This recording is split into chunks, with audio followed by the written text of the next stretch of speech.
Melo. Okay. Bava. Bava. Lá, abraçado Loroa. Wherever. Okay. It's a live I mugie. We went Usatolo. Now, one. I want. I want. Doing we were going we were not hoy or Kuna, you don't make an army. Okay. No problem. We'll see. What's your way? Moy Meg. Maggie. Margaret. Meg for short. No problem. Egg, don't you have to my worry? Okay, next neighbor, next flat. Okay, sure. We'll see.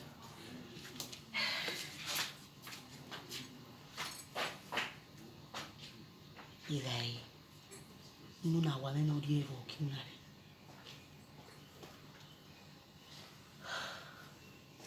Sorry. My head does is not by you.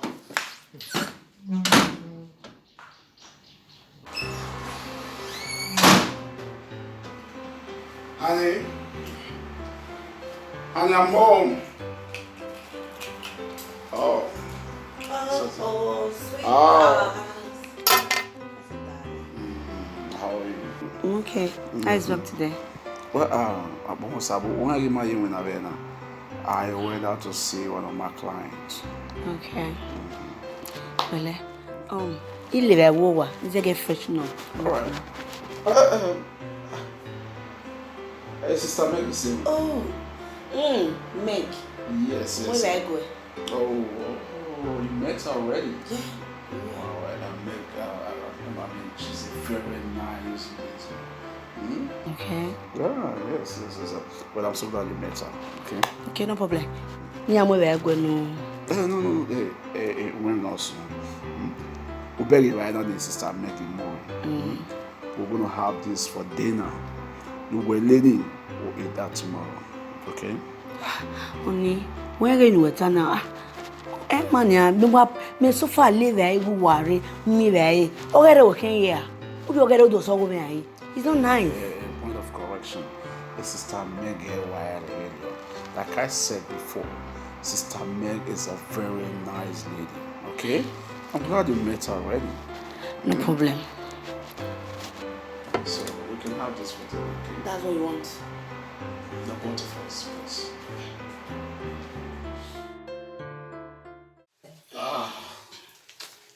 Meg. Yeah. Yes, yeah. Don't tell me that. Of course, when you come over, we come over, you got you in it. You got to turn the cooler. The cooler, We'll see. Hey, so, how's everything?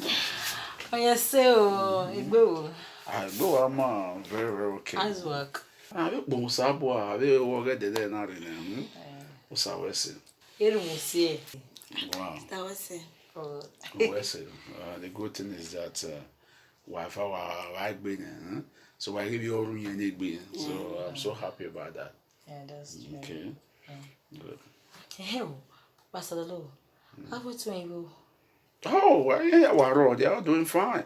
When so they have to go, hustle, and they were setting where they are crossed all the time, So they have to fend for themselves as well. So any support in the evening, even linear. And what's an at least you will not cut them away now. Oh, dear, Ladia. Me, I walk in when they change in every key, maybe. But me, what we was every came when I really change. Maybe you did change room because of walk like the mother hen. Yeah, that's true. Yes. So it's like that. Okay, yes. Didn't we shave, say? Only. It was shaved. Few days ago. Ose Nagbarowa.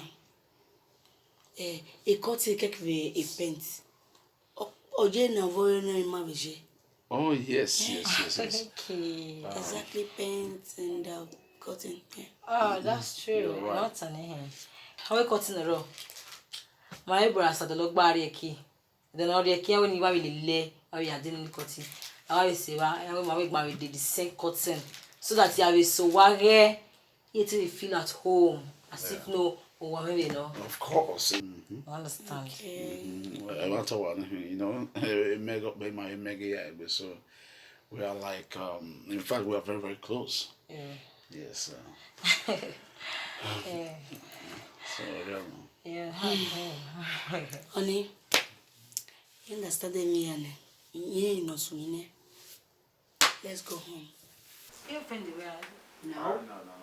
Oh, I need to go out.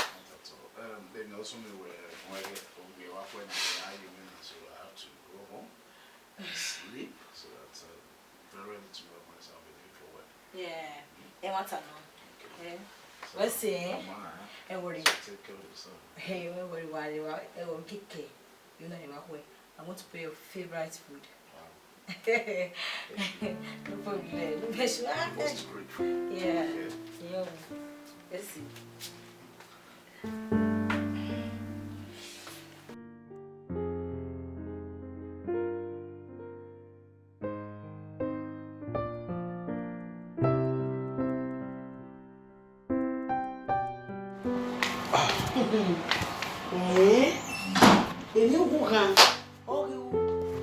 Apa made to we can't fool me, Vanny. You have to talk about it. Who gets me? Oh, I don't know very. Uma tawo wuri le mi go I said that was not enough. Yes so why? Una le nya kan. Wọ́n le yan kan. Ozo ki wọ́n ozo. Ozo ma mo ki. Ozo ai ma mo ki. Ko ozo ma mi ro pa. O gbe ma ga wa. We say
we. La wo. Kimi ni we. Ni abome. You ma be akọ makako. And Levaseva, you need to close to you. My gui. Eh? My gui. Go. Eh, la wo mo ta nothing no way. What's your name now? Funny. If you want to win now, order for me. A queen you book and your pa. What's it? We have to tell you when you arrest. Make it empty, ama. Yeah. We go more like killing away acting on rope. You understand? Of a soft touching. Only what this soft, you understand? One year we rope. Me wa we ni. So pon o we gwale mu na beju. E worry. Yao. Ya gwale mu na yao. Ani we ma bo. It's just a caring man that every woman will want to have him as a husband. What's Sister Meg? Yeah. You are awful. You are awful. You are awful. You are living okay, keep on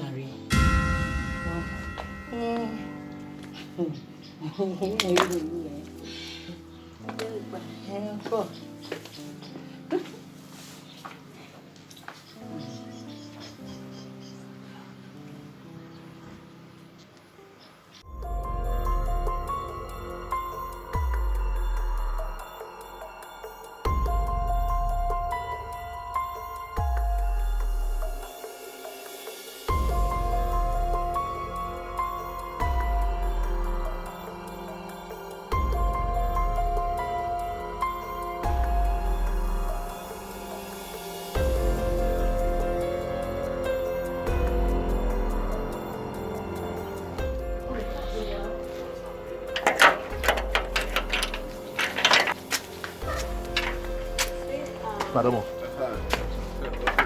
Il va craindre pour nous. Voilà ça là.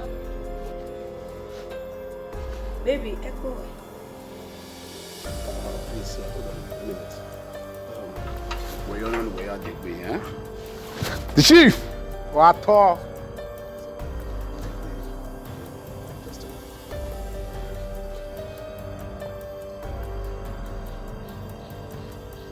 Yeah, we come.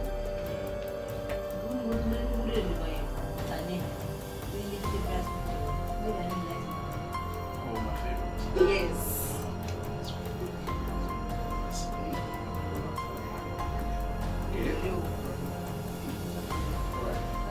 Yeah, that's it.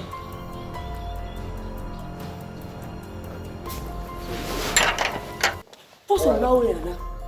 Why are you behaving like this? She's a married woman. Why are you giving her attention? Who the attention in me? Aduwa, did you just raise your voice at me? Baby, I need What right do you have to raise your voice at me, Aduwa? No. Raise your voice at me. Now get inside. Pardon.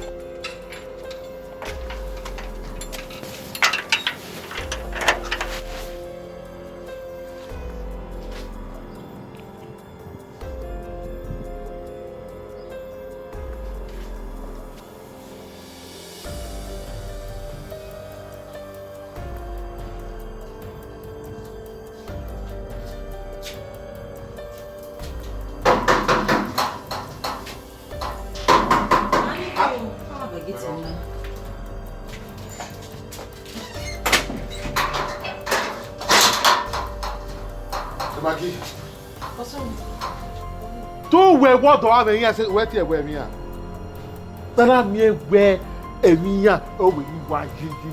Wo ujo we ya. E to that ko na ne. We no da we oko na. O we give stay put you oko no that you give me ejo ko no that. O we give you ala da we ere, o give me ejo da for we ye we no. O we ni e mu ki sadalo mu ki a. Ule wake sasako walele. Uge mwame, uge rukuyoto. Udawelia, ulupi ya keka igwa webe kwa robi sana. Eh? Umeno sadolo ka kupi o ka o eh. Obi wa another day you wanna. Awa agbe ogunpe. All right? Igbe mi do keke a. Eh? Oh, what dog we je? O sadolo da video ko na. When you do that for go sadolo we do o ka eh. Simple. Enu we una. Emma o. I not good for how. Ose ti agma o da we o managbo. But in sight of God, Emma. Eh? I mean, if you're going to your presence at the Lord, back in here, give me a joke with that. That's not good now. We think, who will are one of you agina? We are in your way now, we are in our way. We're working. We'll come from there. Eh, don't put all day. What's it? What's it? More day, more dique. Do you know where we come from now? More the chief security of Baoge. Otuleg Banaya Fefe, que não sei que não rame. Hoje é lá compound na. Hoje é lá onde ele settle lá dia. Mais non, I can catch it with my hand. Yeah. Why you told me you know who many business? When you who many business with? No, that a get in now. I did where I didn't do Baoge. Eh, man, they come from now. What? Eh, mais don't put what day. Where boy a boy did it? Where boy a boy did it? Eh? One me we beg now we need you now. I will la we one. He will now what we are. I did it to pursue. He will la did it pursue. You told man to say no man me, you don't put what day. One day. Where boy we food. I hold on. Okay, get you back. You don't want to go. Off the moment. I don't know. Wow, wow.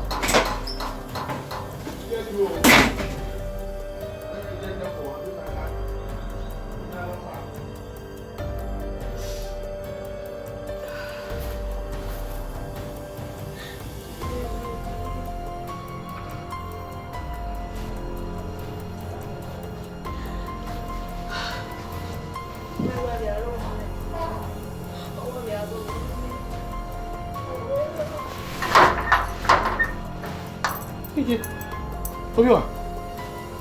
What's wrong? Me baka kamu we. Agwe gwa unye. Ikabu ode again na ikabu ode na we emagi na re magi ro pa no mero wa lu wa re magi yomu. Emagi ma o ti bata ma we. Ye enia. Awa o. Epa o. Wa staple. Ayo moju onwe naka mai no re ta wa kwa ma wa re do. I don't try. Yes so uwaju yo wa mase. Do that.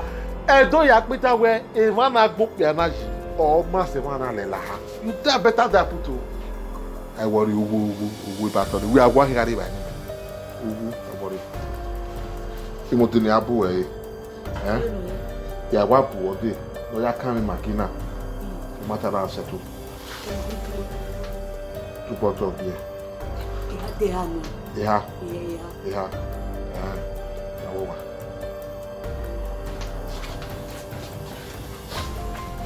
Atuwa ni yore na kwa wa ke kabata. Baba uma do tule ba benene. Brother sorry. Imagine you. Sister Maggie now, or destroy one. One destroy ne. Can you imagine? Ya can't do right. Ya can't do money. Ya can't no money. Can you tell Mr. Maggie now? All the time I want to go the woman can. I want to get the woman. In Watana. What's a video in one I know of way Tino Dafuri good men ya open up. Oh, yeah, what that way? I will not mean more money at Bajia. I want to cheat. He can't cheat on me. He believes our woman. He trusts his video. He cheat on me. My husband can't cheat on me. But the problem I'm having, any attention, man. I need the attention as a woman. Can you imagine? If we're going to not be Obi just because of her. Obi. Sorry. say video ni? What Bobby? Call. Sorry. That for you gune.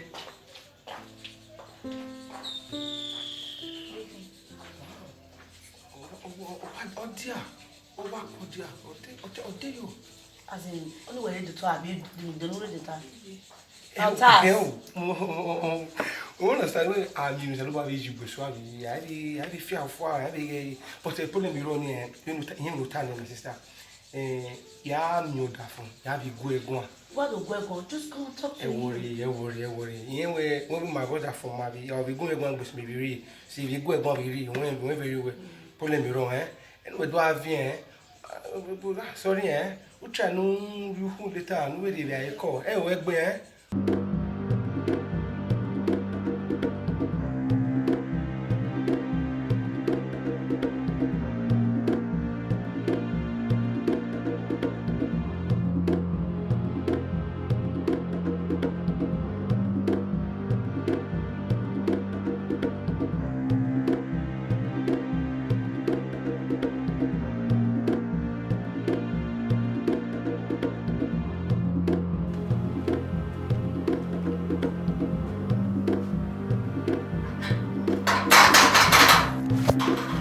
I'm coming. Sweetheart. Hey. Honey, go again. Where am I supposed to? You wait till I will How long will it take you to open this gate for me? You got the kitchen. What the kitchen you here? So you mean where you get bad you have the right to bring in any man to my house? Jesus. Honey. Will you keep quiet? No, don't move that one. You that's so weird, cousin, no. Mama, baby, you that's so weird, cousin, no. That's so weird. Hey, make give it over report my one. Over call over report my one. Oh God. Mede. That wa finish e wo wa. Gbe manu gbalo. Wa gbe me na re make meg. Do gbe me fo.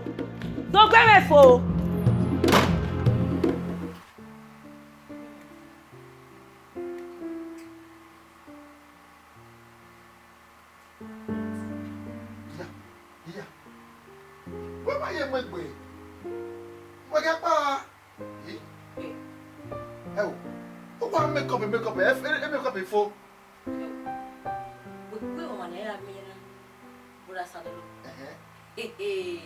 Lao, I need to look good for him. Ha. When you are my Hey,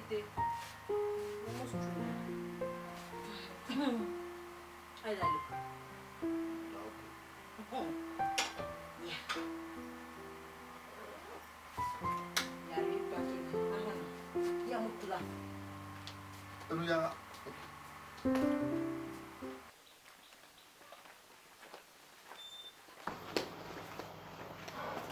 Get him. How far? Malo.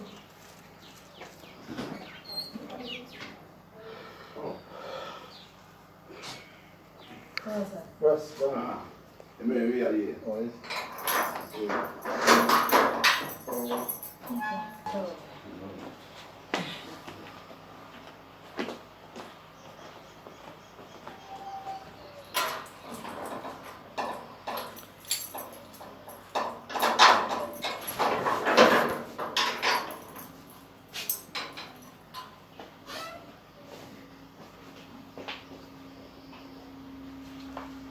Hey!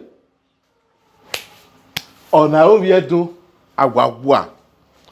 Oviedo ese ti azu ovenyana. Ohonu gweri yogwa. O ilera ewa we. Wonya go na ya lera e o. Ohun amugi bia ni we. Wari lede. Eba no kun we lo si amugi a boyfriend that be my friend they are here. Oh, we was one the lady. Hey, on a zwog besha. Ere zwo waje. Ebunu kuna ya we. Ye ko gba wala we bu ye ko gba la we bu no mu po na.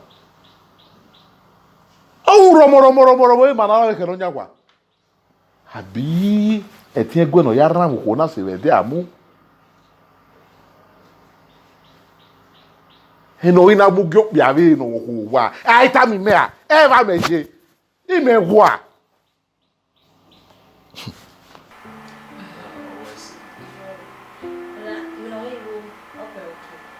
Yeah, work is fine. Yes, I almost have one. Yes. Oh, that was nice. Oh, Wesley. I appreciate that. Did I do it? Possibly. All right. Oh, Wesley. I so much appreciate you guys.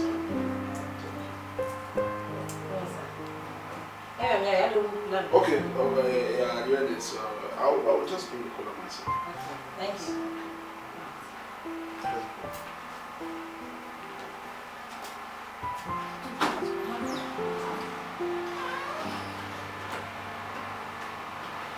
All right, well, Wesley, right?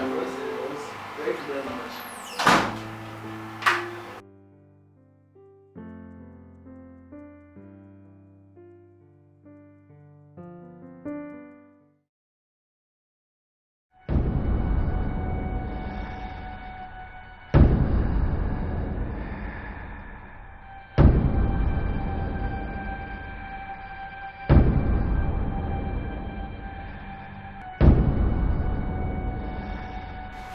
You are fond of doing this thing.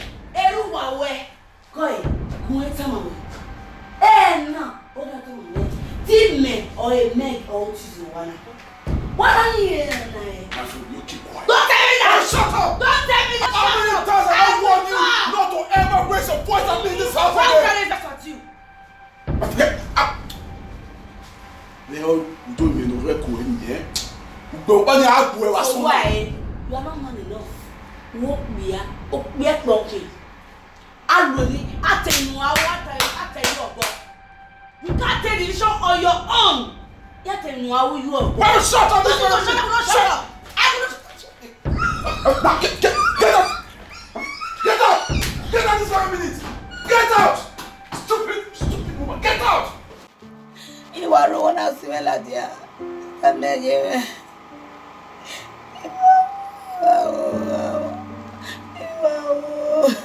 Hero. Ni bo asadolo kere compound na. Mi me do pa wo gbo. Wọ́n lè lò gbogbo náà wọ́n lè lò pé agbínà. Wọ́n ní ẹnu máa ẹ̀ wọ́n sọ máa yóò bọ̀ kan kú. Rúdà máa ń márè ọ sí ẹ̀. Wọ́n yìí òkú ní nìyà. Ọjọ́ náà gbé àzẹ́ lẹ́ẹ̀gbẹ́. Ọjọ́ náà gbé mi ò lẹ́ẹ̀gbẹ́. Ẹ náà wà mí yà yín, may you understand? For irú ẹ̀pọ̀ ni. Ọjọ́ náà wọ́n wà dé center. Ayé dé center ni. Ayé rọ̀. By this time of the night, so when I do for when you get there, dig me where we are here. You just tell me. Oh no, this one looks very strange to me because it may me what behavior not there. It won't go away. No matter. And I want to have what they want. Oh yeah, you go one. You better tell. Sister Mego, where to go? I want go.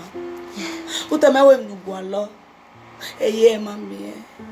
Honestly, don't worry. Okay, back way. Honestly, na. A condition when I have you na a condition na. Eh? Emma, take it easy. Yeah, don't worry. Eh? A day agbe, ya mu ege. Ni ano ino sunu. Eh? It's okay. Eko, eh? Go. Don't worry. Pass on the book. I'm not one minute of booming like that. I come everywhere. It's unbelievable.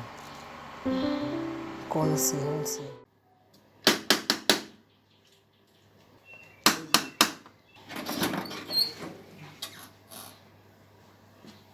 Wakide. Why you have here? You know what I want to be bali. Mr. Pretender. Oh, pretend na. What get the stomach yare mana? Also cannot pretend. He? Oh, kura de wasoa. About uma. Eu. Braçadolo. Eh? You carry company now since then. You may behave na there. Eu, you do na musi se na obeyama. Uma kwela de wason. Eh? Only money, ah? Ma. La egui, hein? Egui kwela dia. We no ya anyi no, e ba you know. We no na gwan ya na e egwe ne. E egwe ne. You sure? Yes. Okay. You only say, huh? Hey, Braçadolo. We hear your pani ati tamawe. Iti amuja ke we wasono de. Oto ilawa ne ukere. Eh? Ngwe bo wana woman na. Eh? Iju bojogo, iwa aruwa. Imeke nijo. Iye we nive ladani ya gwa leke ni awe ya wina. No do me secretary wanted egbe isi una we. Eh? Ya apply yo en ari me. E we nto imi awe imi here. Wa ha pa wo wie, umu me so de. Okay, well, okay, I don't know since married boys now.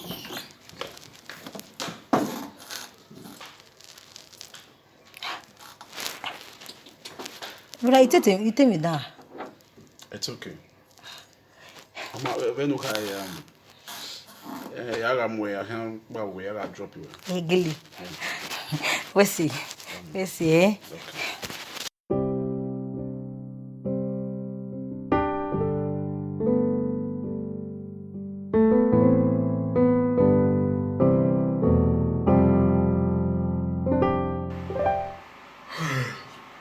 Pardon, sir. Any good of me when I can go. I did Uroba. I walk and walk here before about problem. Oh, yeah, kurukere. And I'm walking radio. Every do tamawe. Body. A moti agbanya. Why could we wait behind me? Or one or why does someone that were banner will get more? He may give a bar moti agba. I came here to tell her to with you, wanna. I will do tamawe, sir.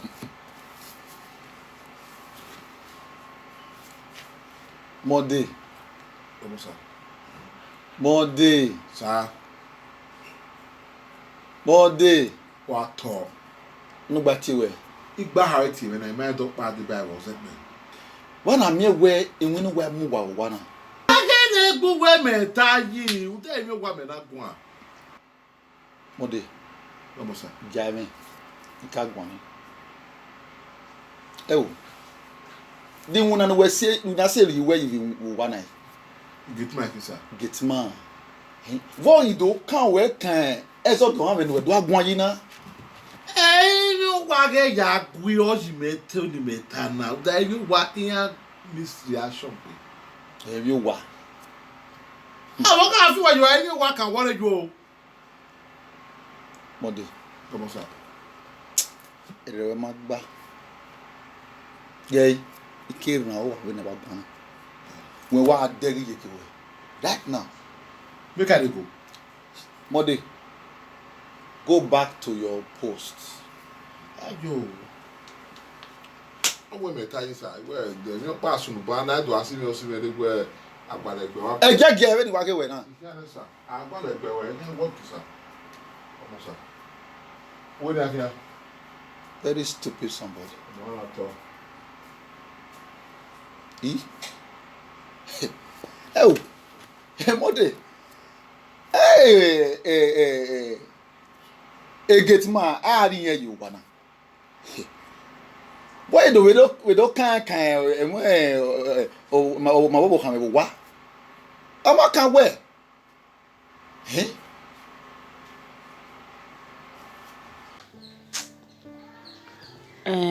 Stars. Benin wa woman. Kuyo.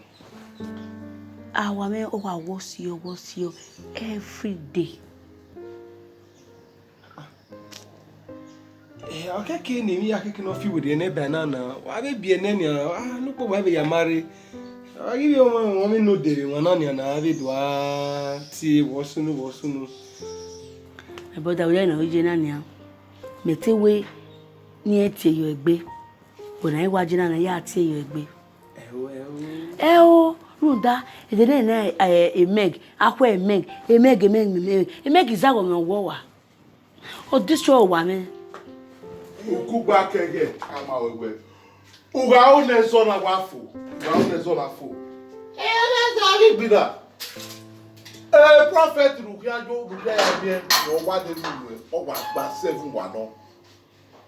7 prophets. I have no can room. Kiwani Paukiwadi as it. Kiwani Paukiwadi Koyomo. Bobo, no Popon. Our body I born when or if you know we are feeling quasi. Wow, now we can hear. I phone it out that making your weak baby. May too struggle. But I'm on day.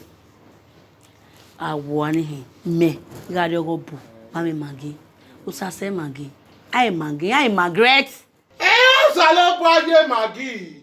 Esu. Oje Maggie, devil. Oje Maggie. No, better.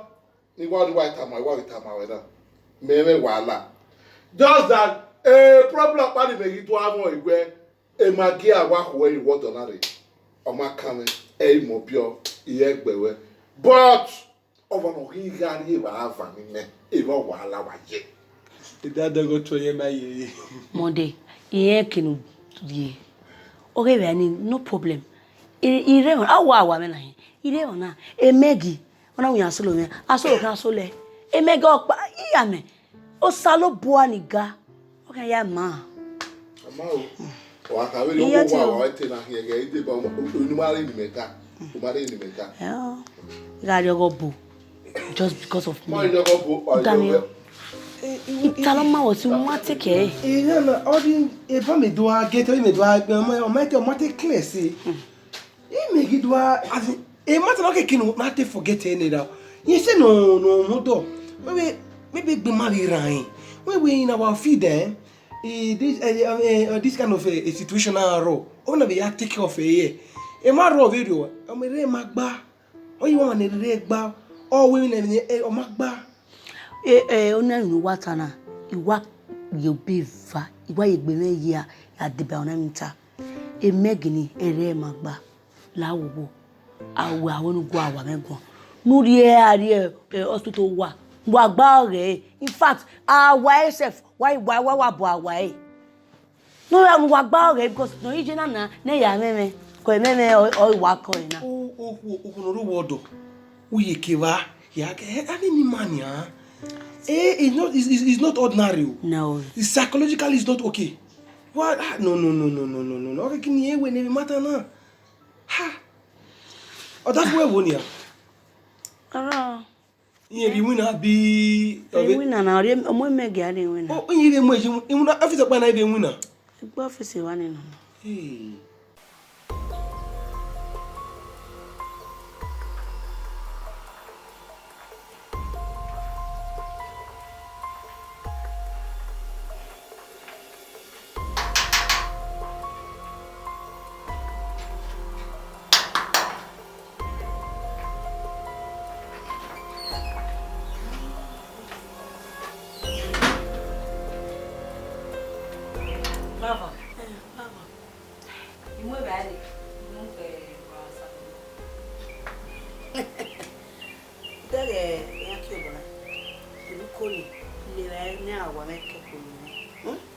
So mulewe gbegbo ya mu na wa no abi agwa there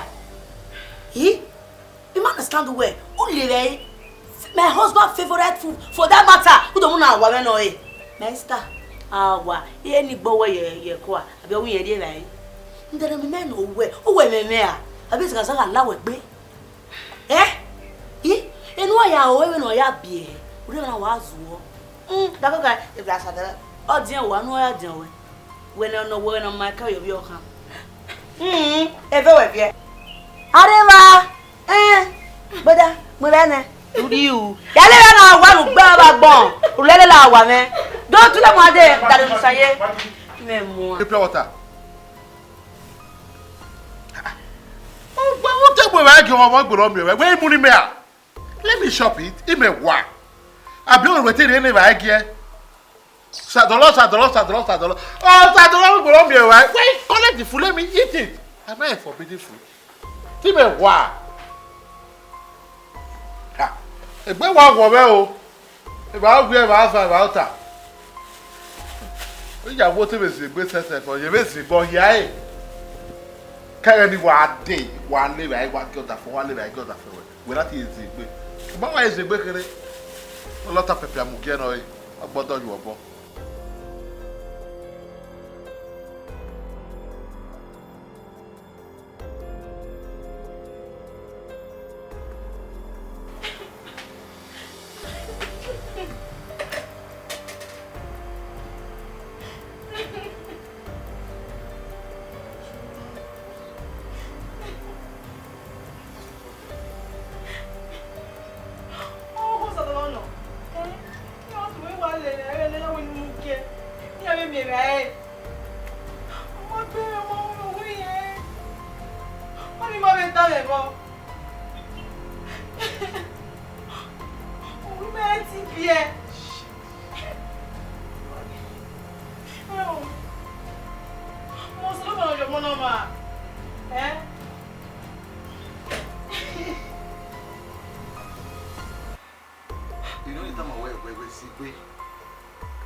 Just take it easy, okay? Well,